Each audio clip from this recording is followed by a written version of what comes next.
তো বন্ধুরা, ফুলকপি কার না খেতে ভালো লাগে বলুন তো? কিন্তু ফুলকপি যদি সবসময় শীতকালে খাই তাহলে কি আর ভালো লাগবে? তাই একটুখানি আলাদা করে আমি একটা রেসিপি বানিয়েছি।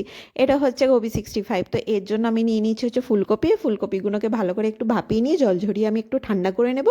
তারপরে কিন্তু এতে দিয়ে দেবো হাফ বাটির থেকে একটু বেশি ময়দা, দিয়েছি হচ্ছে 3 চামচের মতন কর্নফ্লাওয়ার, আর দেবো ঘরোয়া সব মশলাগুলো।